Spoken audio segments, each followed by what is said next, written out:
15 மாவட்டங்களில் பரவி வருவதை சுகாதாரத்துறை கண்டறிந்துள்ளது.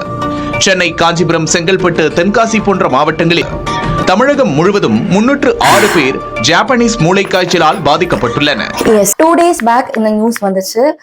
தமிழ்நாட்டுல மொத்தம் 15 மாவட்டங்கள்ல இந்த ஜப்பானிய மூளைக்காய்ச்சல் அதிகமா பரவிட்டு வருது. முக்கியமா சென்னையில 40% ஆஃப் த கேசஸ் பதிவாயிருக்கு.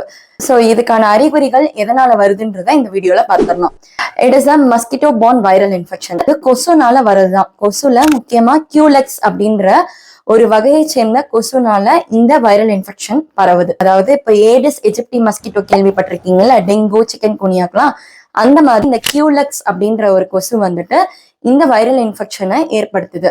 இதை ஃபர்ஸ்ட் ஜப்பான்ல கண்டுபிடிச்சதுனால ஜப்பானிய மூளைக்காய்ச்சல்னு சொல்றோம். ஸோ இது கொசு தானே அப்படின்னு சொல்லி அலட்சியமா விடாம இருக்கிறது நல்லது. ஏன்னா ரிசர்ச்ல என்ன சொல்லியிருக்காங்க அப்படின்னா, இதுல பாதிக்கப்பட்டவங்க 68% இறந்திருக்காங்க. மீதி 28% அவங்களுக்கு நரம்பு மண்டல பாதிப்பு ஹோல் லைஃப் டைம் இருந்திருக்குன்னு சொல்லியிருக்காங்க. ஸோ இதோட அறிகுறிகள்னு பார்த்தோம் அப்படின்னா, ஃபீவர் இருக்கலாம், வாமிட்டிங், டயரியா, வாந்தி, வயிற்றுப்போக்கு இருக்கலாம், தலைவலி இருக்கலாம், உடல் நடுக்கம், நியூக்கல் ரிஜிடிட்டின்னு சொல்லுவோம், கழுத்து இறுக்கி பிடிக்கிறது, அந்த மாதிரி சென்சேஷன் இருக்கலாம்.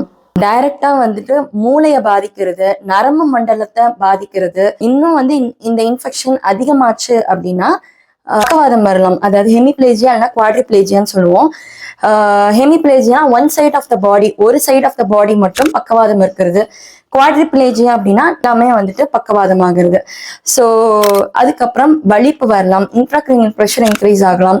இது எல்லாமே இந்த ஒரு சின்ன கொசுனால ஸ்ப்ரெட் ஆகுதுன்றது நம்ம முடியுதான். ஸோ இதை பத்தி நான் டீட்டெயில்டா கீழே இருக்க வீடியோல என்னென்ன டெஸ்ட் எடுக்கணும், எப்படி டிடெக்ட் பண்ணலாம், எப்படி ப்ரிவென்ட் பண்ணலாம், என்ன ட்ரீட்மெண்ட் கொடுக்கலான்றத டீட்டெயில்டா கீழே இருக்க வீடியோல நான் சொல்லியிருக்கேன். தேங்க்யூ.